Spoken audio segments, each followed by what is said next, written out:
दे लई साडे अगे लेलड़ियां कढे। ते उस वक्त दूना सिंह मंडोरिया कहन लगा कि जिस वक्त ये जानी खां ते मानी खां गंगू दे घर दे विच आए ने ते मानो फिर ओदियां अखां दे विच चमक आ गई। ते चमक इस करके कि जिहड़ी मुगल सल्तनत जिस नूं लभदी पई है अज वो मेरे सामने नहीं। जदों कते इस गल नूं कते वजीर खान नूं पता दसांगे असीं जाके ते फिर सानू पता नहीं किड्डी कोई सल्तनत ते सानू पता नहीं इनाम किन्नी तो सानू जगीर मिल जाएगी। अखां दे विच चमक आई ते उस वक्त ना बच्चियां नूं दे पिछा हथ जिहड़े है करके जिहड़ा रस्सियां दे नाल हुण मोड़ दित्ते गए ने ते मां गुजर कौर नूं ते जिहड़ा है इथों तक लिखिया इतिहास दे विच ते माता गुजर कौर दा जिहड़ा चेहरा सी ना ते चेहरे नूं ना जिहड़ा मिर्चां दा भरिया होया थैला ते ओदे विच जिहड़ा है नकाब वो ऊपर पाग दे उत्ते बिल्कुल मूड़ दिता गया सी ताकि जिहड़ा है अखां बंद ते सेहरा जिहड़ा साह भी वो बंद हो जाए। इस तरीके दे नाल जिहड़ा है कहर करदियां ते जुल्म कीता है। ते उस वक्त गंगू दे घरों निकलदियां होयां घोड़ियां दे उत्ते बच्चियां नूं ते मां नूं इस तरह लद लिया कि जिस तरह फिर जिहड़ा है माल दीयां बोरियां लदियां जांदियां ने। इस तरह लद के मरिंडे थाने दे विच लिआया गया। इत्थे हुण जिहड़ा कैद कीता है कैद करके भुखण भाणे खाण नूं कुछ दित्ता नहीं। ते इत्थे जिवें बड़ा वड्डा साडा इतिहासकार गंडा सिंह डॉक्टर गंडा सिंह लिखदा कहण लगा जिस वक्त मरिंडे दे थाने दे विच ना ते इस जानी खां ने ते मानी खां ने ते इत्थे जिहड़ा कैद कीता है ना ते तूत दीयां छटियां दे नाल हुण बच्चियां दे हत्थां दे उत्ते ते जिहड़ा पुੱਠੇ पैर दीयां पुੱਠੀਆਂ तलियां दे उत्ते भी जिहड़ा ਉਹ ਛਿਟੀਆਂ मारियां गईयां क्योंकि सकिन हुण 7 साल दा ते 9 साल दा बच्चा वेखो तां सही गुरमुख प्यारे किन्ना कोमल है ते ਛਿਟੀਆਂ मारियां गईयां ते उस वक्त शरीर दे उत्ते लाशां पईयां ते शरीर दे उत्ते जिहड़ा सीगा लाशां ते जिहड़े जख्म हुण उभर गए ने ते वेखो बच्चियां दा सिर किड्डा सी अत दी भुख भी बर्दाश्त कर लई ते जालमां दा दित्ता होया दुख तसीहा भी जर लिया पर सी नहीं कीती। ते उस वक्त दादी मां ने गलवकड़ी दे विच लिया ते बच्चियां नूं जिहड़ा है उस वक्त धरवास दिता कि बच्चिओ घबराओ ना तुहाडे दादियां परदादियां दा सिरजिया होया इतिहास बड़ा महान है कि तुसी उस इतिहास दे ते तुसी उस दे वारस हो। ते इथों फिर जिहड़ा है जानी खां ते मानी खां सनेहा देण दे लई हुण सरहंद दी धरती ते जांदे ने ते सरहंद दी धरती ते जांदे ने ते जिहड़ा वजीर खां नूं सनेहा देण लई उधरों जिहड़ा वजीर खां है गुरमुख प्यारे जिस वक्त चमकौर दी कच्ची गड़ी दे विच गया क्योंकि गुरु पातशाह जी तां इथों निकल गए ने ते हुण जिहड़े अखीर दे विच 11 सिख रह गए सन सिंह ते जदों हुण इहदे विच बाबा संगत सिंह जिन्हों कदे गुरु पातशाह जी ने अपनी कलगी ते अपना जामा पहनाया सीगा पोशाक पहनाई सी ते जदों कदे इह अंदर फौज एकदम आई ते उस वक्त लड़दियां ते जिहड़े सारे सिंघां ने शहादतां प्राप्त कर लईआं सन बाबा संगत सिंह भी इत्थे हुण शहीद हो गया जी। ते उस वक्त पहला तां सोचदा है कि मेरे हत्थों बड़ा खुश होया कि जिहड़ा मुगल सल्तनत दा बागी गोबिंद सिंह जिहड़ा उसी मार दित्ता गया। हुण इत्थे तफ्तीश करन दे लई बुलाया गया। तफ्तीश करन दे लई अक्सर जिहड़ा है धार्मिक आगू काजी दा जिहड़ा वो सहारा लिया जाता सी क्योंकि ओदी पाया बहुत वड्डी सी। तो जिवें मैं कल भी गल अर्ज कीती सी कि जिवें उच्च दा पीर काड़ कह के जिवें ही हुण इह इत्थे जिहड़ा है माछीवाड़े दी जूह ते पहुंचे ने ते उस वक्त जिहड़ा है रुस्तम अली ते जिहड़ा इह है दो काजियां नूं बुलाउंदा शनाख्त दे लई कि शनाख्त कीती जाए कि वाकई ये जिहड़ा उच्च दा पीर है ते उस वक्त नियायत अली काजी ते पीर मुहम्मद जिहड़ा है उस वक्त जे शनाख्त करदे ने कि वाकई जिहड़ा है उच्च दा पीर है। इसे तरह ते फिर इसे धरती दे उत्ते ते जदों पता है क्योंकि हुण जिहड़ा सिर वड्ड लिया बाबा संगत सिंह दा बाबा संगत सिंह दा ਇਹ सोच के सिर वड्ड लिया कि जदों असीं सरहंद दी धरती ते जावांगे कि सिखां दे गुरु जिहड़ा है गुरु गोबिंद सिंह दा सिर वड्ड के हुण दीवार दे किले ते टकावांगे ते जिहनूं देख के लोग फिर थर थर कंबणगे। ते उस वक्त इहदी शनाख्त करन दे लई ओही समाणे दे रहण वाले बली हसन नूं बुलाया जांदा है काजी जिहड़ा कते आनंदपुर साहिब दी धरती ते जिहड़ा है औरंगजेब दी लिखी हुई कुरान शरीफ लैके जिहड़ा कसमां खांदा है ते वो शनाख्त आके करदा है कहण लगा कि सरहंद दे वजीर नूं कि वजीर खां वे किड्डी वड्डी भुल हो गई तेरे तो ਤੇ ਵੇਖ ਜਿਹਨੂੰ ਕਦੇ ਤੂੰ ਸਿੱਖਾਂ ਦਾ ਗੁਰੂ ਗੋਬਿੰਦ ਸਿੰਘ ਸਮਝਦਾ ਹੈ, ਅਸਲ ਦੇ ਵਿੱਚ ਤਾਂ ਗੁਰੂ ਦਾ ਸਿੱਖ ਜਿਹੜਾ ਹੈ ਭਾਈ ਸੰਗਤ ਸਿੰਘ ਹੈ। ਉਸ ਵਕਤ ਮਾਨੋ ਇਹ ਤੜਪ ਜਾਂਦਾ ਹੈ, ਇੰਨਾ ਗੁੱਸੇ ਦੇ ਵਿੱਚ ਭਰਿਆ, ਤੇ ਉਸ ਵਕਤ ਇੱਥੋਂ ਤੁਰਦਾ ਹੈ ਤੇ ਤੁਰਦਾ ਸਰਹੰਦ ਦੇ ਵੱਲ, ਤੇ ਤੁਰਦਿਆਂ ਤੁਰਦਿਆਂ ਮਨ 'ਚ ਸੋਚਦਾ ਹੈ ਕਿ ਮੇਰੇ ਹੱਥੋਂ ਮੇਰੀ ਗ੍ਰਿਫਤ ਦੇ ਵਿੱਚੋਂ ਸਿੱਖਾਂ ਦਾ ਗੁਰੂ ਜਿਹੜਾ ਹੈ ਉਹ ਬਚ ਕੇ ਚਲਾ ਗਿਆ, ਇਹ ਕਿਵੇਂ ਹੋ ਗਿਆ। ਤੇ ਹੁਣ ਅੰਦਰ ਦਾ ਤੜਫਦਾ ਹੁਣ ਕਰਲਾਉਂਦਾ ਹੋਇਆ, ਤੇ ਜਿਹੜਾ ਮਨ ਦੇ ਵਿੱਚ ਗੁੱਸੇ ਦਾ ਭਰਿਆ ਹੋਇਆ, ਹੁਣ ਜਿਹੜਾ ਹੈ ਆਪਣੀਆਂ ਫੌਜਾਂ ਨੂੰ ਵਾਪਸ ਲੈ ਕੇ ਸਰਹੰਦ ਦੀ ਧਰਤੀ ਵੱਲ ਤੁਰਿਆ ਆ ਰਿਹਾ। ਇੰਨੇ ਨੂੰ ਉਧਰੋਂ ਜਾਨੀ ਖਾਂ ਤੇ ਮਾਨੀ ਖਾਂ ਇਹ ਸੁਨੇਹਾ ਲੈ ਕੇ ਆਉਂਦੇ ਨੇ। ਜਿਵੇਂ ਹੀ ਸਰਹੰਦ ਦੀ ਜੂਹ ਤੇ ਪਹੁੰਚਦੇ ਨੇ ਤੇ ਉਧਰੋਂ ਜਾਨੀ ਖਾਂ ਮਾਨੀ ਖਾਂ ਆਉਂਦੇ ਨੇ, ਆ ਕੇ ਵਜ਼ੀਰ ਖਾਂ ਨੂੰ ਜਿਹੜਾ ਹੈ ਸੁਨੇਹਾ ਦਿੰਦੇ ਨੇ, ਖਬਰ ਦਿੰਦੇ ਨੇ ਕਿ ਵਜ਼ੀਰ ਖਾਂ ਵੇਖ ਅੱਜ ਕਿੱਡਾ ਵਧੀਆ ਸਮਾਂ ਬਣ ਗਿਆ, ਤੇ ਬਾਗੀ ਗੋਬਿੰਦ ਸਿੰਘ ਦੇ ਮਾਂ ਤੇ ਪੁੱਤਰ ਜਿਹੜੀ ਉਹ ਸਾਡੀ ਗ੍ਰਿਫਤ ਦੇ ਵਿੱਚ ਨੇ। ਤੇ ਉਸ ਵਕਤ ਜਦੋਂ ਇਹ ਗੱਲ ਨੂੰ ਸੁਣਦਾ ਹੈ ਨਾ, ਤੇ ਵਜ਼ੀਰ ਖਾਂ ਅੰਦਰੋਂ ਮਨ ਨੂੰ ਉਹਨੂੰ ਸਕੂਨ ਆਇਆ, ਅੰਦਰ ਦੇ ਵਿੱਚ ਖੁਸ਼ੀ ਆਈ, ਅੰਦਰ ਦਾ ਧਰਵਾਸ ਆਇਆ। ਕਹਿਣ ਲੱਗਾ ਚਲੋ ਕੋਈ ਗੱਲ ਨਹੀਂ, ਜੇ ਸਿੱਖਾਂ ਦਾ ਗੁਰੂ ਗੋਬਿੰਦ ਮੇਰੇ ਇਸ ਜਿਹੜਾ ਹੈ ਕੱਚੀ ਗੜੀ ਦੇ ਵਿੱਚੋਂ ਬਚ ਕੇ ਨਿਕਲ ਗਿਆ, ਅੱਜ ਉਹਦੀ ਮਾਂ ਤੇ ਅੱਜ ਉਹਦੇ ਬੱਚੇ ਮੇਰੀ ਗ੍ਰਿਫਤ ਦੇ ਵਿੱਚ ਨੇ, ਤੇ ਉਹਦੇ ਤੱਕ ਸੁਨੇਹਾ ਪਹੁੰਚਾਇਆ ਜਾਵੇਗਾ, ਤੇ ਕਿਵੇਂ ਨਾ ਕਿਵੇਂ ਆਪਣੀ ਮਾਂ ਨੂੰ ਤੇ ਆਪਣੇ ਬੱਚਿਆਂ ਨੂੰ ਮੇਰੀ ਗ੍ਰਿਫਤ ਦੇ ਵਿੱਚ ਦੇਖ ਕੇ ਤੇ ਜਿਹੜਾ ਹੈ ਘੁਟਨੇ ਟੇਕਦਾ ਹੋਇਆ ਮੇਰੇ ਦਰਬਾਰ ਦੇ ਵਿੱਚ ਆ ਜਾਏਗਾ। ਤੇ ਉਸ ਵਕਤ ਹੁਣ ਜਿਹੜਾ ਹੈ ਜਾਨੀ ਖਾਂ ਤੇ ਮਾਨੀ ਖਾਂ ਸਿਪਾਹ ਸਲਾਰ ਮਾਤਾ ਗੁਜਰ ਕੌਰ ਜੀ ਨੂੰ ਤੇ ਛੋਟੇ ਸਾਹਿਬਜ਼ਾਦਿਆਂ ਨੂੰ ਇਸ ਸਰਹੰਦ ਦੀ ਧਰਤੀ ਤੇ ਲਿਆਇਆ ਜਾਂਦਾ ਹੈ। ਜਦੋਂ ਲਿਆਇਆ ਗਿਆ, ਹੁਣ ਵਜ਼ੀਰ ਖਾਂ ਹੁਕਮ ਕਰਦਾ ਹੈ ਕਿ ਇਹਨਾਂ ਨੂੰ ਹੁਣ ਠੰਡੇ ਬੁਰਜ ਦੇ ਵਿੱਚ ਕੈਦ ਕਰ ਦਿੱਤਾ ਜਾਏ। ਇਹ ਗੁਰਮੁਖ ਪਿਆਰੋ ਠੰਡਾ ਬੁਰਜ ਹੈ ਕੀ ਸੀ? ਮੁਗਲ ਸਲਤਨਤ ਦੇ ਵੇਲੇ ਨਾ ਤੁਸੀਂ ਪੂਰੇ ਹਿਸਟਰੀ ਨੂੰ ਪੜੋ, ਬਾਬਰ ਤੋਂ ਲੈ ਕੇ ਜਿਹੜਾ ਅਖੀਰਲਾ ਬਾਦਸ਼ਾਹ ਬਖਸ਼ੀਅਰ ਤੱਕ, ਉਸ ਤੋਂ ਬਾਅਦ ਦਾ ਜਿਹੜਾ ਬਾਦਸ਼ਾਹ ਹੈ ਬਹਾਦਰ ਸ਼ਾਹ ਜ਼ਫਰ, ਪਰ ਉਹਦਾ ਜਿਹੜਾ ਜ਼ਿਕਰ ਬਹੁਤ ਘੱਟ ਹੈ, ਪਰ ਜ਼ਿਆਦਾਤਰ ਜਿਹੜਾ ਹੈ ਔਰੰਗਜ਼ੇਬ ਤੋਂ ਬਾਅਦ ਬਖਸ਼ੀਅਰ ਤੋਂ ਬਾਅਦ ਜਿਹੜਾ ਬਹਾਦਰ ਸ਼ਾਹ ਜ਼ਫਰ, ਦੋ ਹੋਏ ਨੇ ਬਹਾਦਰ ਸ਼ਾਹ। ਇੱਕ ਤਾਂ ਜਿਹੜਾ ਹੈ ਉਸ ਵਕਤ ਬਖਸ਼ੀਅਰ ਤੋਂ ਬਾਅਦ ਬਹਾਦਰ ਸ਼ਾਹ ਜ਼ਫਰ, ਤੇ ਜਿਹੜਾ ਹੈ ਇੱਕ ਜਿਹੜਾ ਔਰੰਗਜ਼ੇਬ ਤੋਂ ਬਾਅਦ ਬਹਾਦਰ ਸ਼ਾਹ ਹੋਇਆ। ਬਹਾਦਰ ਸ਼ਾਹ ਦਾ ਪੁੱਤਰ ਜਿਹੜਾ ਬਖਸ਼ੀਅਰ, ਤੇ ਬਖਸ਼ੀਅਰ ਦਾ ਜਿਹੜਾ ਪੁੱਤਰ ਹੈ ਬਹਾਦਰ ਸ਼ਾਹ ਜ਼ਫਰ। ਤੇ ਗੁਰਮੁਖ ਪਿਆਰੇ ਇੱਥੋਂ ਤੱਕ ਜਿਹੜੀ ਮੁਗਲ ਸਲਤਨਤ ਬਹੁਤ ਕਮਜ਼ੋਰ ਹੋ ਗਈ। ਇਸ ਤੋਂ ਬਾਅਦ ਅੰਗਰੇਜ਼ਾਂ ਦਾ ਰਾਜ ਆਉਂਦਾ ਹੈ ਬਹਾਦਰ ਸ਼ਾਹ ਜ਼ਫਰ ਤੋਂ ਬਾਅਦ। ਤੇ ਗੁਰਮੁਖ ਪਿਆਰਿਓ, ਤੇ ਉਸ ਵਕਤ ਨਾ ਮੁਗਲ ਸਲਤਨਤ ਦੇ ਇਤਿਹਾਸ ਨੂੰ ਪੜ੍ਹੀਏ ਤੇ ਤਿੰਨ ਜਿਹੜੇ ਹੈ ਸੈਂਟਰ ਬੜੇ ਉਸ ਵਕਤ ਸ਼ਹਿਰ ਬੜੇ ਮਹਾਨ ਸਨ ਉਹਨਾਂ ਦੀ ਨਜ਼ਰ ਦੇ ਵਿੱਚ। ਇੱਕ ਸੀ ਦਿੱਲੀ, ਦੂਸਰਾ ਸੀ ਸਰਹੰਦ, ਤੇ ਤੀਸਰਾ ਸੀ ਲਾਹੌਰ ਦੀ ਧਰਤੀ। ਤੇ ਲਾਹੌਰ ਦੀ ਧਰਤੀ ਜਿੱਥੇ ਗੁਰੂ ਅਰਜਨ ਦੇਵ ਪਾਤਸ਼ਾਹ ਜੀ ਦੀ ਸ਼ਹਾਦਤ ਹੋਈ ਸੀ, ਦਿੱਲੀ ਜਿੱਥੇ ਗੁਰੂ ਤੇਗ ਬਹਾਦਰ ਪਾਤਸ਼ਾਹ ਜੀ ਦੀ ਸ਼ਹਾਦਤ ਹੋਈ, ਤੇ ਅੱਜ ਉਹ ਸਰਹੰਦ ਦੀ ਧਰਤੀ ਇਹ ਸੀ। ਜਦੋਂ ਅਕਸਰ ਸਿਪਾਹ ਸਲਾਰ ਜਦੋਂ ਬਾਦਸ਼ਾਹ ਮੁਗਲ ਸਲਤਨਤ ਦੇ ਲਾਹੌਰ ਤੋਂ ਦਿੱਲੀ ਜਾਂ ਦਿੱਲੀ ਤੋਂ ਲਾਹੌਰ ਆਇਆ ਕਰਦੇ ਸਨ, ਤੇ ਜਿਹੜਾ ਹੈ ਉਹ ਅਕਸਰ ਜਿਹੜਾ ਸਰਹੰਦ ਦੀ ਧਰਤੀ ਤੇ ਜਿਹੜੇ ਇੱਥੋਂ ਦੇ ਨਵਾਬ ਦੇ ਕੋਲੇ ਰੁਕਿਆ ਕਰਦੇ ਸਨ। ਕਿਉਂਕਿ ਰੁਕਣ ਦਾ ਇੱਕ ਕਾਰਨ ਸੀ, ਕਿਉਂਕਿ ਜਿਹੜਾ ਇਹ ਠੰਡਾ ਬੁਰਜ ਸੀ ਉਹ ਇੰਨਾ ਕਿ ਇਹਦੇ ਨਾਲ ਇੱਕ ਜਿਹੜਾ ਦਰਿਆ ਵਗਦਾ ਸੀ, ਦਰਿਆ ਵਗਣ ਦੇ ਕਾਰਨ ਇਹ ਅੱਤ ਦਾ ਠੰਡਾ ਸੀ। ਕਦੇ ਅੱਤ ਦੀਆਂ ਪੋਹ ਦੀਆਂ, ਕਦੇ ਜੇਠ ਹਾੜ ਦੀਆਂ, ਕਦੇ ਦਿਨਾਂ ਦੇ ਵਿੱਚ ਅੱਤ ਦੀ ਗਰਮੀ ਦੇ ਵਿੱਚ ਇੰਨਾ ਠੰਡਾ ਹੁੰਦਾ ਸੀ ਨਾ। ਤੇ ਗੁਰਮੁਖ ਪਿਆਰਿਓ, ਅਕਸਰ ਜਦੋਂ ਜਿਹੜੇ ਬਾਦਸ਼ਾਹ ਸੀ ਜਾਂ ਮੁਗਲਾਂ ਦੇ ਨਿਕਟਵਰਤੀ ਜਿਹੜੇ ਕਰਿੰਦੇ ਸਨ, ਉਹ ਅਕਸਰ ਇੱਥੇ ਠੰਡੇ ਬੁਰਜ ਦੇ ਵਿੱਚ ਆ ਕੇ ਰੁਕਿਆ ਕਰਦੇ ਸਨ, ਤੇ ਆਪਣੀਆਂ ਜਿਹੜੀਆਂ ਸੁੱਖ ਸਮਰਦੀਆਂ ਤੇ ਉਸ ਵਕਤ ਇਹਨਾਂ ਨੂੰ ਭੋਗਿਆ ਕਰਦੇ ਸਨ।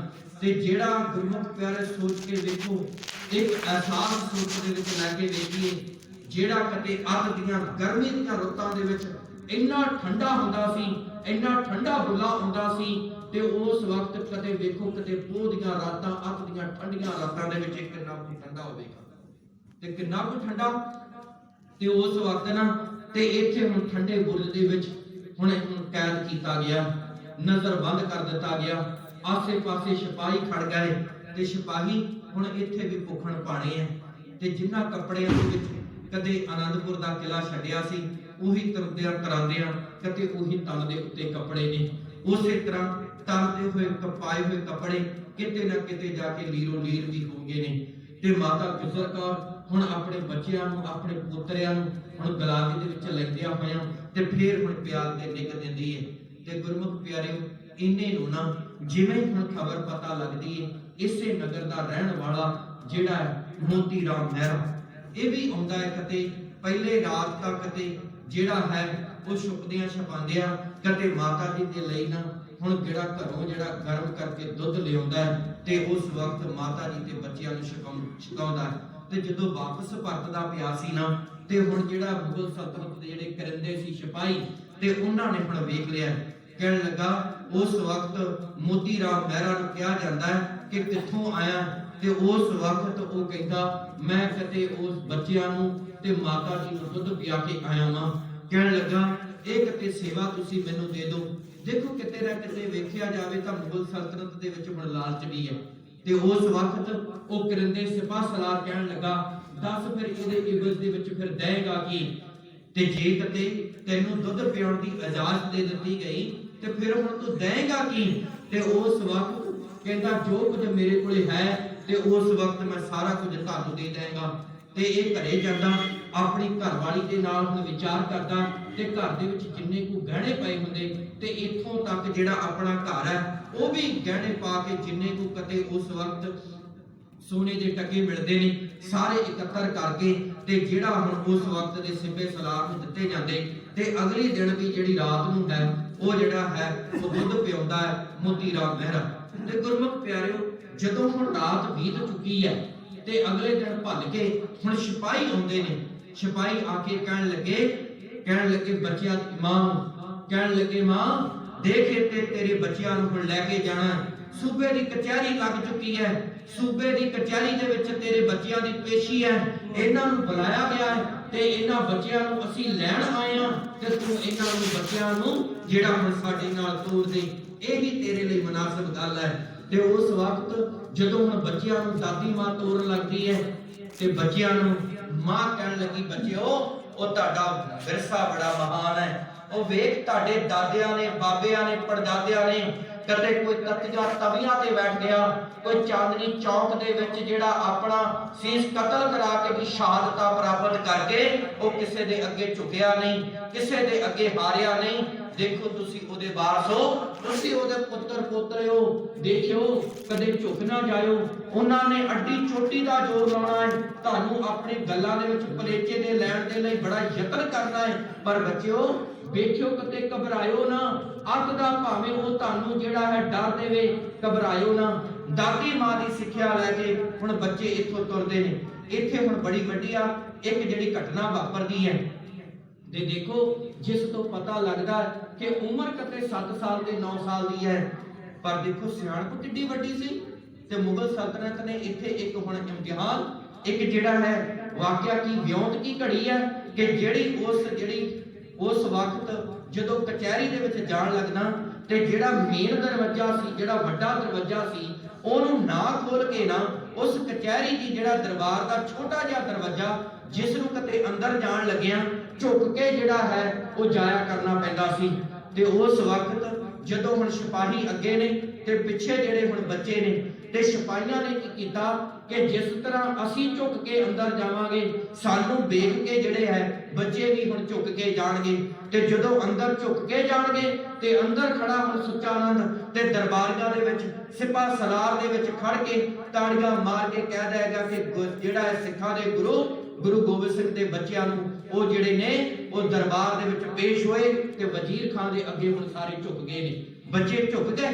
ਤੇ ਜਦੋਂ ਇਹ ਵਾਕਿਆ ਹੁਣ ਵੇਖਿਆ ਬੱਚਿਆਂ ਨੇ ਦੂਰ ਅੰਦੇਸ਼ੀ ਨੀਅਤ ਨੂੰ ਭਾਪਦਿਆਂ ਹੋਇਆਂ ਗੁਰਮੁਖ ਪਿਆਰਿਓ ਹੁਣ ਬੱਚੇ ਉਮਰ 7 ਸਾਲ ਤੇ 9 ਸਾਲ ਤੇ ਜਦੋਂ ਸਮੇਂ ਨੂੰ ਭਾਪਿਆ ਹੈ ਤੇ ਜੁਗਤ ਨੂੰ ਵੇਖ ਲਿਆ, ਉਹਨਾਂ ਦੀ ਬਦਨੀਤੀ ਨੂੰ ਵੇਖਿਆ ਤੇ ਜਿਵੇਂ ਹੀ ਹੁਣ ਸਿਪਾਹੀ ਝੁਕ ਕੇ ਅੰਦਰ ਗਏ ਤੇ ਬੱਚੇ ਜਿਵੇਂ ਹੀ ਅੰਦਰ ਜਾਣ ਲੱਗੇ ਨੇ ਆਪਣਾ ਸਿਰ ਜਿਹੜਾ ਹੈ ਅਗਾਹ ਨਾ ਕਰਦਿਆਂ ਹੋਇਆਂ ਸੱਜੇ ਪੈਰ ਦੀ ਜੁੱਤੀ ਹੁਣ ਸਭ ਤੋਂ ਪਹਿਲਾਂ ਅੰਦਰ ਕੀਤੀ ਹੈ।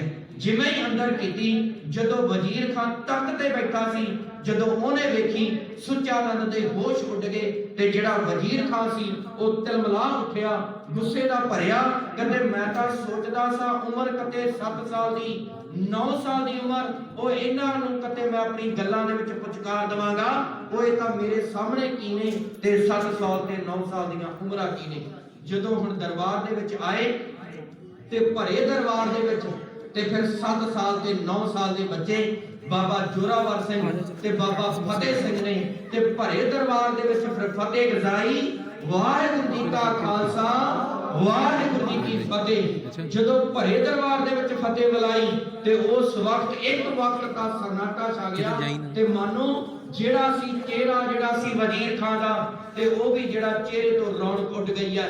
ਤੇ ਉਸ ਵਕਤ ਜਿਹੜਾ ਹੁਣ ਸੁੱਚਾਨੰਦ ਸੀ ਤੇ ਗੁਰਮੁਖ ਪਿਆਰੇ ਸੁੱਚਾਨੰਦ ਤੇ ਜਦੋਂ ਉਹਨੇ ਸੁਣਿਆ ਤੇ ਉਸ ਵਕਤ ਬੱਚਿਆਂ ਨੂੰ ਕਹਿਣ ਲੱਗਾ, ਬੱਚਿਓ ਇਹ ਤੁਹਾਡੇ ਦਾਦੇ ਬਾਬੇ ਦਾ ਕੋਈ ਦਰਬਾਰ ਨਹੀਂ ਲੱਗਿਆ, ਇਹ ਤੁਹਾਡੇ ਅੱਬਾ ਦਾ ਕੋਈ ਦਰਬਾਰ ਨਹੀਂ ਲੱਗਿਆ, ਇਹ ਸਰਹੰਦ ਦੇ ਵਜ਼ੀਰ ਖਾਨ ਦਾ ਦਰਬਾਰ ਹੈ। ਇੱਥੇ ਤੁਹਾਡੀ ਫਤਿਹ ਨਹੀਂ ਗਾਈ ਜਾਣਗੀ ਤੇ ਇੱਥੇ ਤੁਸੀਂ ਜਿਹੜਾ ਨਵਾਬ ਨੂੰ ਤੁਸੀਂ ਸਲਾਮ ਕਰੋ ਤੇ ਤਾਂ ਹੋ ਸਕਦਾ ਹੈ ਨਵਾਬ ਤੁਹਾਡੇ ਤੇ ਖੁਸ਼ ਹੋ ਜਾਏ। ਤੇ ਉਸ ਵਕਤ ਜਿਹੜਾ ਹੈ ਬੱਚੇ ਬੜੇ ਸਿਰ ਦੇ ਨਾਲ ਕਹਿਣ ਲੱਗੇ, ਨਵਾਬ ਸੁੱਚਾਨੰਦ ਤੇ ਜੇ ਸਾਡਾ ਇਹ ਸਿਰ ਝੁਕੇਗਾ ਤੇ ਕੇਵਲ ਇੱਕ ਅਕਾਲ ਦੇ ਅੱਗੇ ਝੁਕੇਗਾ, ਦੁਨੀਆ ਦੇ ਕਿਸੇ ਬਾਦਸ਼ਾਹ ਦੇ ਅੱਗੇ ਨਹੀਂ ਝੁਕੇਗਾ। ਤੇ ਕਿਉਂ? ਕਿਉਂਕਿ ਨਹੀਂ ਡਰਤਾ ਅਕਾਲ ਕਿਸੇ ਸ਼ਹਿਨशाह की शान से। ਤੇ ਇਹ ਜਿਹੜਾ ਅਕਾਲ ਪੁਰਖ ਨੂੰ ਮੰਨਣ ਵਾਲਾ ਸਿੱਖ ਕਦੇ ਦੁਨੀਆ ਦੇ ਬਾਦਸ਼ਾਹ ਦੇ ਹੈਂਕੜ ਬਾਦਸ਼ਾਹ ਦੇ ਅੱਗੇ ਝੁਕੇਗਾ ਨਹੀਂ। ਉਸ ਵਕਤ ਥੋੜਾ ਜਿਹਾ ਨਰਮੀ ਦਾ ਵਤੀਰਾ ਵਰਤਦਿਆਂ ਹੋਇਆਂ ਸੂਬਾ ਵਜ਼ੀਰ ਖਾਨ ਕਹਿਣ ਲੱਗਾ, ਬੱਚਿਓ ਉਹ ਹਲੇ ਤਾਂ ਤੁਹਾਡੀ ਖੇਡਣ ਦੀ ਉਮਰ ਹੈ ਤੇ ਜਿਹੜਾ ਤੇ ਤੁਹਾਡੀ ਖੇਡਣ ਦੀਆਂ ਉਮਰਾਂ ਨੇ। ਕਹਿਣ ਲੱਗਾ, ਤੁਹਾਡੇ ਸੋਹਣੇ ਸੋਹਣੇ ਉੱਚੇ ਉੱਚੇ ਮਹਿਲ ਬਣਾ ਦਿੱਤੇ ਜਾਣਗੇ।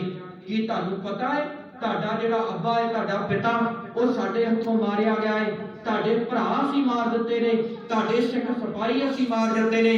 ਹੁਣ ਤੁਹਾਡੇ ਕੋਲ ਕੀ ਹੈ? ਤੁਸੀਂ ਬਾਹਰ ਜਾ ਕੇ ਕੀ ਕਰੋਗੇ? ਤੁਸੀਂ ਇੱਥੇ ਸਾਡੇ ਕੋਲੇ ਰਹੋ ਤੇ ਅਸੀਂ ਉੱਚੇ ਉੱਚੇ ਮਹਿਲ ਬਣਾ ਦੇਵਾਂਗੇ ਤੇ ਸੋਹਣੀਆਂ ਸੋਹਣੀਆਂ ਲੜਕੀਆਂ ਦੇ ਨਾਲ ਤੁਹਾਡੇ ਨਿਕਾਹ ਕਰ ਦਿੱਤੇ ਜਾਣਗੇ। ਤੁਸੀਂ ਜਿਹੜੇ ਹੈ ਤੁਸੀਂ ਇੱਥੇ ਰਹੋ ਸਾਡੇ ਕੋਲੇ ਤੇ ਤੁਸੀਂ ਐਸ਼ੋ ਇਸਰਤ ਦੇ ਜਿਹੜੇ ਹੈ ਸਾਰੇ ਸਾਧਨ ਤੁਹਾਨੂੰ ਦਿੱਤੇ ਜਾਣਗੇ। ਤੇ ਉਸ ਵਕਤ ਉਹ ਬੱਚੇ ਕਹਿਣ ਲੱਗੇ, ਸਾਨੂੰ ਆਪਣਾ ਧਰਮ ਪਿਆਰਾ ਹੈ। ਤੇ ਹੁਣ ਪਹਿਲੀ ਦਿਨ ਦੀ ਜਿਹੜੀ ਕਚਹਿਰੀ ਸੀ ਇਸ ਨੂੰ ਬਰਖਾਸਤ ਕਰਦਿਆਂ ਹੋਇਆਂ ਹੁਣ ਵਜ਼ੀਰ ਖਾਨ ਕਹਿਣ ਲੱਗਾ, ਜਾਓ ਤੁਸੀਂ ਮੇਰੀ ਗੱਲ ਤੇ ਜਿਹੜਾ ਗੌਰ ਫਰਮਾਇਓ, ਤੁਸੀਂ ਵਿਚਾਰ ਕਰ ਲਵੋ, ਜਾਓ ਤੁਸੀਂ ਆਪਣੀ ਦਾਦੀ ਮਾਂ ਦੇ ਨਾਲ ਇਸ ਵਿਸ਼ੇ ਤੇ ਵਿਚਾਰ ਕਰ ਲਵੋ। ਪਹਿਲੇ ਦਿਨ ਦੀ ਹੁਣ ਕਚਹਿਰੀ ਨੂੰ ਬਰਖਾਸਤ ਕੀਤਾ ਗਿਆ ਤੇ ਪਹਿਲੇ ਦਿਨ ਦੀ ਕਚਹਿਰੀ ਨੂੰ ਬਰਖਾਸਤ, ਦੂਸਰੇ ਦਿਨ ਦੀ ਫੇਰ ਇਸੇ ਤਰ੍ਹਾਂ ਕਚਹਿਰੀ ਲੱਗੀ ਹੈ ਗੁਰਮੁਖ ਪਿਆਰਿਓ। ਦੂਸਰੇ ਦਿਨ ਦੀ ਕਚਹਿਰੀ ਦੇ ਵਿੱਚ ਫੇਰ ਇਸੇ ਤਰ੍ਹਾਂ ਹੁਣ ਬੱਚਿਆਂ ਨੂੰ ਕਿਵੇਂ ਨਾ ਕਿਵੇਂ ਜਿਹੜਾ ਹੈ ਜਾਂ ਤਾਂ ਆਪਣੇ ਧਰਮ ਦੇ ਵਿੱਚ ਲਿਆਇਆ ਜਾਵੇ ਤੇ ਜਾਂ ਫਿਰ ਲਾਲਚ ਦੇ ਦਿੱਤਾ ਜਾਵੇ। ਤੇ ਦੂਸਰੇ ਦਿਨ ਫੇਰ ਇਹੀ ਗੱਲ ਚੱਲੀ ਕਿ ਬੱਚਿਓ ਤੁਸੀਂ ਆ ਸਿੱਖੀ ਤੋਂ ਕੀ ਲੈਣਾ ਹੈ, ਤੁਸੀਂ ਆਪਣਾ ਧਰਮ ਛੱਡ ਦਿਓ ਤੇ ਸਾਡੇ ਧਰਮ ਇਸਲਾਮ ਨੂੰ ਕਬੂਲ ਕਰ ਲਓ ਤੇ ਤੁਹਾਨੂੰ ਬਹੁਤ ਸੁੱਖ ਦੇ ਸਾਧਨ ਜਗੀਰਾਂ ਦੇ ਦਿੱਤੀਆਂ ਜਾਣਗੀਆਂ। ਤੇ ਉਸ ਵਕਤ ਬੱਚੇ ਕਹਿਣ ਲੱਗੇ ਕਿ ਸਾਨੂੰ ਆਪਣਾ ਧਰਮ ਬੜਾ ਪਿਆਰਾ ਹੈ, ਅਸੀਂ ਕਿਸੇ ਦੀ ਈਨ ਨਹੀਂ ਜੇ ਮੰਨਣੀ ਤੇ ਆਪਣਾ ਧਰਮ ਪਿਆਰਾ ਹੈ। ਤੇ ਗੁਰਮੁਖ ਪਿਆਰਿਓ ਵੇਖੋ ਕਿੱਡੀ ਲਾਖ ਕਮਾਲਤਾ ਦੀ ਗੱਲ ਸੀ। ਉਸ ਵਕਤ ਜਿਹੜਾ ਸੀ ਵਜ਼ੀਰ ਖਾਨ ਕਹਿਣ ਲੱਗਾ, ਸੁੱਚਾਨੰਦ ਬੜਾ ਚਲਾਕ ਕਹਿਣ ਲੱਗਾ, ਬੱਚਿਓ ਜੇ ਤੁਹਾਨੂੰ ਕਦੇ ਇਸਲਾਮ ਧਰਮ ਪਿਆਰਾ ਨਹੀਂ ਤੇ ਇਹਨੂੰ ਤੁਸੀਂ ਅਧੀਨਗੀ ਨਹੀਂ ਮੰਨੋਗੇ ਫਿਰ ਮਰਨ ਲਈ ਤਿਆਰ ਹੋ ਜਾਇਓ, ਤੁਹਾਨੂੰ ਮਾਰ ਦਿੱਤਾ ਜਾਏਗਾ। ਜਿਸ ਤਰ੍ਹਾਂ ਤੁਹਾਡੇ ਅੱਬਾ ਨੂੰ ਤੁਹਾਡੇ ਜਿਹੜਾ ਭਰਾਵਾਂ ਨੂੰ ਮਾਰ ਦਿੱਤਾ ਗਿਆ ਉਸ ਤਰ੍ਹਾਂ ਫਿਰ ਤੁਹਾਡੀ ਦਾਦੀ ਨੂੰ ਤੇ ਤੁਹਾਨੂੰ ਵੀ ਮਾਰ ਦਿੱਤਾ ਜਾਏਗਾ। ਤੇ ਫਿਰ ਉਹਨਾਂ ਨੇ ਧੌਣਾ ਅਕੜਾ ਕੇ ਕਿਹਾ ਸੀ, ਕਹਿੰਦੇ ਮਰਨਾ ਪ੍ਰਵਾਨ ਹੈ ਪਰ ਕਿਸੇ ਦੇ ਅੱਗੇ ਅਸੀਂ ਝੁਕਾਂਗੇ ਨਹੀਂ। ਤੇ ਉਸ ਵਕਤ ਕਹਿੰਦੇ ਜਿਵੇਂ ਤੁਹਾਡੇ ਅੱਬਾ ਨੂੰ ਮਾਰ ਦਿੱਤਾ ਗਿਆ, ਕਹਿੰਦਾ ਜਿੱਥੋਂ ਤੱਕ ਗੱਲ ਤੁਸੀਂ ਸਾਡੇ ਅੱਬਾ ਨੂੰ ਸਾਡੇ ਪਿਤਾ ਨੂੰ ਤੇ ਮਾਰਨ ਦੀ ਗੱਲ ਕਰ ਰਹੇ ਹੋ, ਹਿੰਦੂ ਕਿਸੇ ਦੇ ਅੰਦਰ ਇੰਨੀ ਤਾਕਤ ਨਹੀਂ ਕਿ ਮੇਰੇ ਪਿਤਾ ਨੂੰ ਕੋਈ ਝੁਕਾ ਸਕੇ ਜਾਂ ਕੋਈ ਮਾਰ ਸਕੇ। ਐਡੀ ਯੁੱਧ ਦੇ ਵਿੱਚ ਜਦੋਂ ਜਵਾਬ ਦਿੱਤਾ ਤੇ ਉਸ ਵਕਤ ਫੇਰ ਜਿਹੜਾ ਹੈ ਸੋਚਦਾ ਹੈ ਕਚਹਿਰੀ ਨੂੰ, ਦੂਸਰੇ ਦਿਨ ਦੀ ਕਚਹਿਰੀ ਨੂੰ ਬਰਖਾਸਤ ਕਰਦਿਆਂ ਕਹਿਣ ਲੱਗਾ, ਹੁਣ ਕੱਲ ਦਾ ਇੱਕ ਦਿਨ ਫੇਰ ਮੌਕਾ ਦਿੰਦੇ ਆ, ਜਾਓ ਆਪਣੀ ਦਾਦੀ ਦੇ ਨਾਲ ਜਾ ਕੇ ਹੁਣ ਵਿਚਾਰਾ ਕਰ ਲਓ, ਸਾਂਝ ਕਰ ਲਓ ਕਿ ਕੱਲ ਦੇ ਦਿਨ ਤੁਸੀਂ ਕਰਨਾ ਕੀ ਹੈ। ਗੱਲ ਇੱਕੋ ਹੀ ਹੈ, ਜਾਂ ਤਾਂ ਮੁਸਲਮਾਨ ਬਣ ਜਾਓ ਤੇ ਜਾਂ ਫਿਰ ਮਰਨ ਲਈ ਤਿਆਰ ਹੋ ਜਾਇਓ। ਤੇ ਉਸ ਵਕਤ ਜਿਹੜਾ ਹੈ ਦਾਦੀ ਮਾਂ ਕੋਲ ਜਾ ਕੇ ਬੱਚੇ ਸਾਰੀ ਦੇਖਿਆ ਫਿਰ ਦੂਸਰੇ ਦਿਨ ਦੀ ਕਹਾਣੀ ਦੱਸਦੇ ਨੇ ਕਿ ਕਚਹਿਰੀ ਦੇ ਵਿੱਚ ਅੱਜ ਕੀ ਵਾਪਰਿਆ।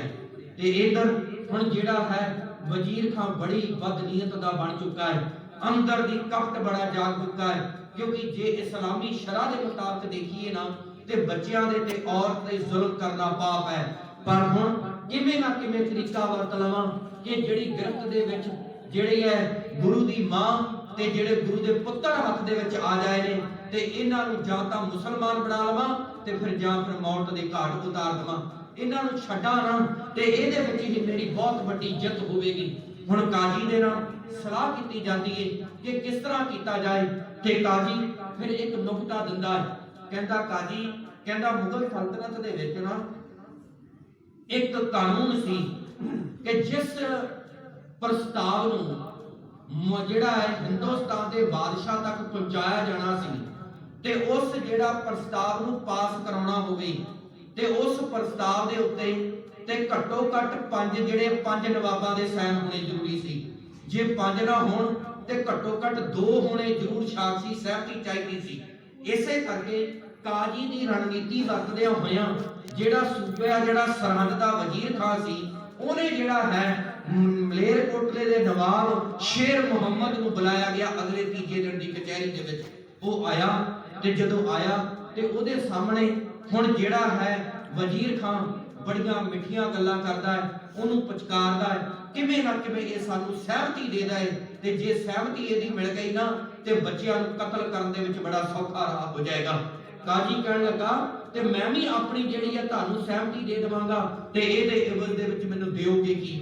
ਤੇ ਵਜ਼ੀਰ ਖਾਨ ਫਿਰ ਉਹਨੂੰ ਵੀ ਬੜਾ ਧਨ ਦੌਲਤ ਦਿੰਦਾ ਹੈ। ਤੇ ਜਦੋਂ ਹੁਣ ਕਚਹਿਰੀ ਲੱਗਦੀ ਹੈ ਤੀਜੇ ਦਿਨ ਦੀ ਕਚਹਿਰੀ, ਤੇ ਹੁਣ ਬੱਚੇ ਆਉਂਦੇ ਨੇ, ਬੱਚਿਆਂ ਦੇ ਸਾਹਮਣੇ ਇੱਕ ਗੱਲ ਰੱਖੀ ਜਾਂਦੀ ਹੈ, ਬੱਚਿਓ ਬਹੁਤੀਆਂ ਗੱਲਾਂ ਨਹੀਂ, ਜਾਂ ਤਾਂ ਫਿਰ ਧਰਮ ਸਾਡਾ ਇਸਲਾਮ ਕਬੂਲ ਕਰ ਲਓ ਜਾਂ ਮਰਨ ਲਈ ਤਿਆਰ ਹੋ ਜਾਓ।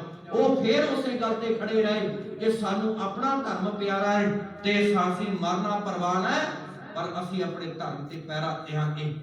ਤੇ ਉਸ ਵਕਤ ਸੁਚਾਨੰਦ ਚਲਾਕ ਤੇ ਸ਼ਾਤਰ ਫਿਰ ਇੱਕ ਜੁਗਤ ਵਰਤਦਾ ਹੈ।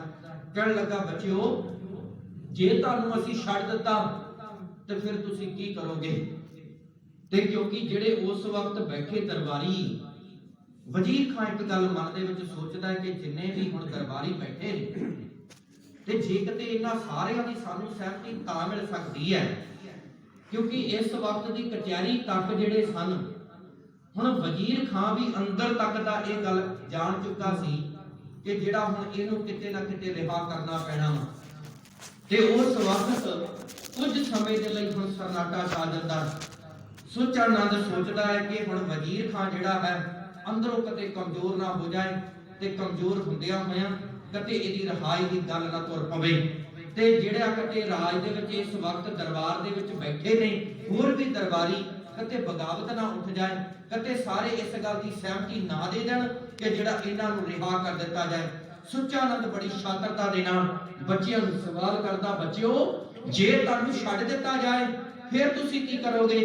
ਬੱਚੇ ਕਹਿਣ ਲੱਗੇ ਬੜੀ ਬਹਾਦਰੀ ਦੇ ਨਾਲ, ਨਿਡਰਤਾ ਦੇ ਨਾਲ ਕਹਿਣ ਲੱਗੇ ਜੇ ਤੁਸੀਂ ਸਾਨੂੰ ਛੱਡੋਗੇ ਅਸੀਂ ਬਾਹਰ ਜਾਵਾਂਗੇ, ਆਪਣੇ ਅੱਬਾ ਨੂੰ ਆਪਣੇ ਭਰਾਵਾਂ ਨੂੰ ਸਿੱਖਾਂ ਸਿਪਾਹੀਆਂ ਨੂੰ ਲੱਭਾਂਗੇ, ਅਸੀਂ ਫੇਰ ਜਾ ਕੇ ਜਿਹੜੀ ਫੌਜ ਇਕੱਠੀ ਕਰਾਂਗੇ। ਕਹਿਣ ਲੱਗੇ ਇਕੱਠੀ ਕਰਕੇ ਕੀ ਕਰੋਗੇ। ਕਹਿੰਦਾ ਜਦੋਂ ਇਕੱਠੀ ਕਰ ਲਵਾਂਗੇ ਫਿਰ ਤੇਰੇ ਜ਼ੁਲਮ ਦੇ ਵਿਰੁੱਧ ਫਿਰ ਅਸੀਂ ਲੜਾਂਗੇ। ਕਹਿਣ ਲੱਗਾ ਸੁਚਾਨੰਦ ਜੇ ਅਸੀਂ ਫੇਰ ਤੁਹਾਨੂੰ ਫੜ ਲਿਆ ਤੇ ਫੇਰ ਫੜ ਲਿਆ, ਕਹਿਣ ਲੱਗਾ ਭਾਵੇਂ ਫੇਰ ਤੁਸੀਂ ਫੜ ਲਿਆ, ਕਹਿੰਦਾਗਾ ਫੜ ਕੇ ਭਾਵੇਂ ਤੁਸੀਂ ਫੇਰ ਸਾਨੂੰ ਛੱਡ ਦਿਓਗੇ ਅਸੀਂ ਫੇਰ ਬਾਹਰ ਜਾਵਾਂਗੇ ਤੇ ਫੇਰ ਉਸੇ ਤਰ੍ਹਾਂ ਸਿੱਖਾਂ ਦੀ ਫੌਜ ਇਕੱਠੀ ਕਰਾਂਗੇ, ਤਦ ਤੱਕ ਅਸੀਂ ਤੁਹਾਡੇ ਨਾਲ ਲੜਦੇ ਰਵਾਂਗੇ ਜਿੰਨਾ ਤੱਕ ਜਾਂ ਤਾਂ ਅਸੀਂ ਨਹੀਂ ਜੇ ਖਤਮ ਹੁੰਦੇ ਜਾਂ ਤੁਹਾਡਾ ਜ਼ੁਲਮ ਨਹੀਂ ਜੇ ਖਤਮ ਹੁੰਦਾ। ਜਦੋਂ ਇੰਨੀ ਗੱਲ ਸੁਣੀ ਸੁਚਾਨੰਦ ਫਿਰ ਸਾਰੇ ਭਰੇ ਦਰਬਾਰੀਆਂ ਦੇ ਵਿੱਚ ਬੜੀ ਜਿਹੜੀ ਹੈ ਗੁੱਸੇ ਦੇ ਵਿੱਚ ਗੱਲ ਕਹਿੰਦਾ ਸੱਪ ਦੇ ਬੱਚਿਆਂ ਸਪੋਲਿਆਂ ਨੂੰ ਇੱਥੇ ਹੀ ਖੜਾ ਕਰ ਦਿਓ, ਨਹੀਂ ਤਾਂ ਆਉਣ ਵਾਲੇ ਸਮੇਂ ਦੇ ਵਿੱਚ ਇਹ ਮੁਗਲ ਸਲਤਨਤ ਦੀਆਂ ਜੜ੍ਹਾਂ ਖੋਖਲੀਆਂ ਕਰ ਦੇਣਗੇ। ਤੇ ਜਦੋਂ ਇੰਨੀ ਗੱਲ ਕਹੀ ਤੇ ਉਸ ਵਕਤ ਵਜ਼ੀਰ ਖਾਨ ਫਿਰ ਜਿਹੜਾ ਹੋਰ ਗੁੱਸੇ ਦੇ ਵਿੱਚ ਆਇਆ ਤੇ ਫਿਰ ਇਸ ਗੱਲ ਦੇ ਵਿੱਚ ਹੁਣ ਕਾਜੀ ਵੱਲ ਵੇਖਦਾ, ਕਾਜੀ ਸਾਹਿਬ ਕੋਈ ਕਰੋ ਫਤਵਾ ਜਾਰੀ। ਤੇ ਉਸ ਵਕਤ ਮਲੇਰਕੋਟਲਾ ਦਾ ਜਿਹੜਾ ਸੀ ਨਵਾਬ ਉਹਦੇ ਵੱਲ ਵੇਖਿਆ ਜਾਂਦਾ ਹੈ ਤੇ ਵਜ਼ੀਰ ਖਾਨ ਕਹਿੰਦਾ ਨਵਾਬ ਜੀ ਇਹ ਉਸੇ ਦੇ ਪੁੱਤਰ ਨੇ ਜਿੱਦਾਂ ਜੇ ਜੰਗ ਦੇ ਮੈਦਾਨ ਦੇ ਵਿੱਚ ਤੁਹਾਡੇ ਭਤੀਜਿਆਂ ਦੇ ਤੁਹਾਡੇ ਭਰਾ ਨੂੰ ਮਾਰ ਦਿੱਤਾ ਗਿਆ ਹੈ, ਤੇ ਤੁਸੀਂ ਜਿਹੜਾ ਹੁਣ ਤੁਹਾਡੇ ਕੋਲ ਕਿੰਨਾ ਵਧੀਆ ਮੌਕਾ ਹੈ ਤੇ ਤੁਸੀਂ ਵੀ ਇਸ ਗੱਲ ਦੇ ਵਿੱਚ ਆਪਣੀ ਸਹਿਮਤੀ ਦੇ ਕੇ ਤੁਸੀਂ ਆਪਣੇ ਭਰਾ ਦਾ ਤੇ ਆਪਣੇ ਭਤੀਜਿਆਂ ਦਾ ਤੁਸੀਂ ਬਦਲਾ ਲੈ ਲਵੋ। ਤੇ ਉਸ ਵਕਤ ਖੜੇ ਜਦੋਂ ਹੁਣ ਬੱਚਿਆਂ ਵੱਲ ਵੇਖਿਆ ਉਹਨੇ ਮਲੇਰਕੋਟਲੇ ਦੇ ਨਵਾਬ ਨੇ, ਉਹ ਕਹਿਣ ਲੱਗਾ ਵਜ਼ੀਰ ਖਾਨ ਜਿਹੜੀ ਹੈ ਇਸਲਾਮੀ ਸ਼ਰਅ ਮੈਨੂੰ ਇਸ ਗੱਲ ਦੀ ਇਜਾਜ਼ਤ ਨਹੀਂ ਦਿੰਦੀ, ਕਿਉਂਕਿ ਇਸਲਾਮ ਧਰਮ ਦੇ ਮੁਤਾਬਕ ਆਇਤ ਦੇ ਮੁਤਾਬਕ ਬੱਚਿਆਂ ਦੇ ਤੇ ਔਰਤ ਤੇ ਪਾਪ ਕਰਨਾ ਜਿਹੜਾ ਜ਼ੁਲਮ ਕਰਨਾ ਉਹ ਪਾਪ ਹੈ। मैं इस गल की सहमति नहीं दिंदा। ਉਹ ਕਹਿੰਦਾ ਜੇ ਕਿਤੇ ਮੈਂ ਇਹਨਾਂ ਦੇ ਬੱਚਿਆਂ ਦੇ ਅੱਬਾ ਦੇ ਕੋਲੋਂ, ਕਿਉਂਕਿ ਜੰਗ ਦੇ ਵਿੱਚ ਲੜਦਿਆਂ ਮੇਰੇ ਭਰਾ ਜਿਹੜੇ ਉਹ ਸ਼ਹੀਦ ਹੋਏ ਸਨ ਉਹਦੀ ਨਜ਼ਰ ਦੇ ਵਿੱਚ, ਕਹਿੰਦਾ ਉਹ ਮਰੇ ਸਨ, ਕਹਿੰਦਾ ਉਹ ਤਾਂ ਮੇਰੀ ਨਜ਼ਰ ਦੇ ਵਿੱਚ ਸ਼ਹੀਦ ਨੇ।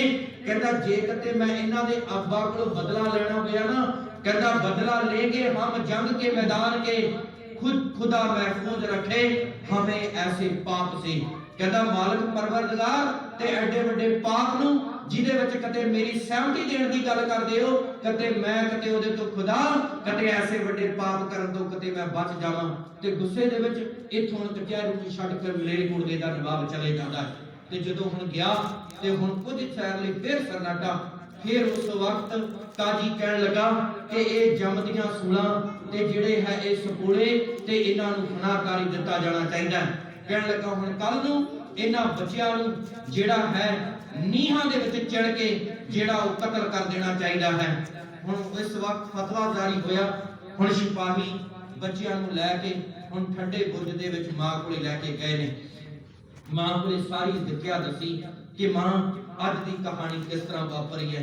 हुण मां सोचदी है कि इस तरह हुण जिहड़ा अगे तक ते बच्चे वापस मुड़दे सन, पर हुण कल जाणगे ते हुण वापस रीके परतणगे।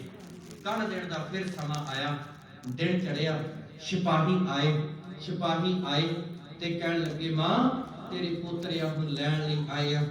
दादी मां फिर मन दा ख्याल उड़ारी उची उड़ी, कहण लगे वेख कदे घल तां भल के कदे आ गए सां, हुण पता है कि इन्हां दियां शहादतां हुण हो जाणियां ने ते हुण इन्हां ने वापस नहीं के परतना। ते अल्लाह यार खां जोगी फिर अपने जज्बात कलम राही प्रगट करदा ते कहण लगे दादी मां कहण लगी जाने से पहले गले लगा तो लूं, केसों को कंघी कर दूं, मुंह दला तो लूं, प्यारे से नन्हे सिरों पर नन्ही सी कलगी सजा तो लूं, अरे मरने से पहले दूल्हा बना तो लूं। ते दादी मां अपने बच्चियां नूं तैयार करदी है ते फिर वही सिक्ख्या दिंदी है कि बच्चिओ अज शहादत होनी है, अज उन्होंने अत दे कहर करने ने, पर देखियो कदे घबरायो ना, अड़े रहियो खड़े रहियो अपने दादियां दे बाबियां दी तरह। हुण फिर उस वक्त अपनी सरहद की धरती ते वजीर खां सनेहे भेजदा है ते इसे चौक दे विच ते जिहड़ा हुण ठाठा मारदा लोकां दा हुण इकट्ठ है, इसे इकट्ठ दे विच विचकार चौक दे विच हुण जिहड़े है ਉਹ ਜਲਾਦਾਂ ਵੱਲੋਂ ਜਿਹੜੀ ਹੈ ਸ਼ਾਸਲ ਵੇਗ ਤੇ ਬਾਸ਼ਲ ਵੇਗ ਇਹ ਜਿਹੜੇ ਹੈ ਹੁਣ ਨੀਹਾਂ ਚੁਣਦੇ ਨੇ।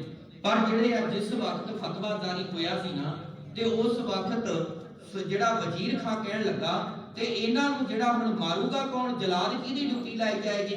ਉਸ ਵਕਤ ਸਰਹੰਦ ਦੇ ਜਿੰਨੇ ਵੀ ਜਲਾਦ ਸਨ ਉਹਨਾਂ ਨੇ ਸਾਰਿਆਂ ਨੇ ਇਨਕਾਰ ਕਰ ਦਿੱਤਾ ਤੇ ਇਹ ਸ਼ਾਸਲ ਵੇਗ ਤੇ ਜਿਹੜੇ ਬਾਸ਼ਲ ਵੇਗ ਸੀ ਇਹ ਜਿਹੜੇ ਸਰਹੰਦ ਦੇ ਵਜ਼ੀਰ ਖਾਂ ਦੀ कैद दे विच सी। इन्हां दा कते समाणे दी धरती ते हत्थों किसी दा कतल हो गया सी, जिस दे जिहड़ी है कचहरी इन्हां दी पेशी सी ते कैद दे विच सन ते जिन्हां नूं कते हुण जिहड़ा मारन दी सज़ा होनी सी ते इन्हां ने आके जिहड़ा वजीर खां दे अगे कहंदे जे कते सानू तू रिहा कर दवें ते इह काम असीं कर सकदे हां। ते गल भी इस गल ते तय हो गई। हुण जदों हुण बच्चियां नूं हुण खड़ाया गया ते जिहड़ियां हुण इट्टां नूं शासल वेग ते बाशल वेग ने हुण चिड़ना शुरू कीता। चिड़दियां दीवार जिहड़ी है उच्ची करदियां ते गुरमुख प्यारिओ ते उस वक्त ना जिहड़ा सी साहबजादियां दी जिहड़ी एक लत दी ते उस वक्त जिहड़ा गोडा सी ते जिहड़ा हुण अटका पाउण लगा ते जिवें हुण मिस्त्री ते जिहड़ी इट तोड़न लगा ते उस वक्त वजीर खां कहण लगा मिस्त्री नूं, कहंदा वेख इट नहीं तोड़नी, भावें तैनूं जिहड़ी है इस तरह बच्चियां दियां भावें गोडे दियां चिपड़ियां तोड़दियां पैण पर इट नहीं जे तोड़नी चाहिदी। ते उस वक्त मिस्त्री ने हुण तेसी दे नाल ते जिहड़ी एक तेसी दा वार कीता गोडे दी चपड़ी हुण वार कर दित्ती है। वेखो किड्डा वड्डा दुख सी पर इस नूं भी हुण बर्दाश्त कर लिया है ते बर्दाश्त कीता ते जिहड़ी है दीवार चिड़दियां मुंह तक आ गई। काजी फिर कहंदा बच्चों गल नूं समझ लओ, हले भी तुहाडे कोले मौका है, तुहानूं मौका दिता जांदा है, जां तां इस्लाम नूं कबूल कर लो ते तुहानूं छड्ड दिता जाएगा। ते बच्चे फिर कहण लगे बाबा जोरावर सिंह कहण लगे तैनूं पहलां भी गल कही सी कि सानूं अपना धर्म प्यारा, असीं किसी दे अगे झुकना नहीं। ਤੇ ਸਾਨੂੰ ਕਿਸੇ ਦੀ ਈਨ ਨਹੀਂ, ਸਾਨੂੰ ਆਪਣਾ ਧਰਮ ਪਿਆਰਾ ਹੈ। ਤੇ ਉਸ ਵਕਤ ਫਿਰ ਪੂਰੀ ਦੀਵਾਰ ਦੇ ਵਿੱਚ ਪੂਰਾ ਚਿਣ ਦਿੱਤਾ ਗਿਆ। ਕੁਝ ਪਲਾਂ ਲਈ ਇਹ ਦੀਵਾਰ ਜਿਹੜੀ ਖੜੀ ਰਹੀ ਹੈ, ਤੇ ਜਦੋਂ ਖੜੀ ਰਹੀ ਤੇ ਫਿਰ ਉਸ ਤੋਂ ਬਾਅਦ ਇਹ ਦੀਵਾਰ ਜਿਹੜੀ ਹੈ ਉਹ ਢਹਿ ਗਈ ਹੈ, ਹੇਠਾਂ ਡਿੱਗ ਗਈ। ਉਹਦੇ ਵਿੱਚ ਹੀ ਹੁਣ ਬੱਚੇ ਨੇ, ਬੱਚੇ ਹੁਣ ਬੇਹੋਸ਼ ਹੋ ਚੁੱਕੇ ਨੇ, ਸਾਹ ਚੱਲਦੇ ਨੇ, ਪਰ ਜਿਹੜਾ ਹੁਣ ਬੇਹੋਸ਼ ਹੋ ਚੁੱਕੇ ਨੇ।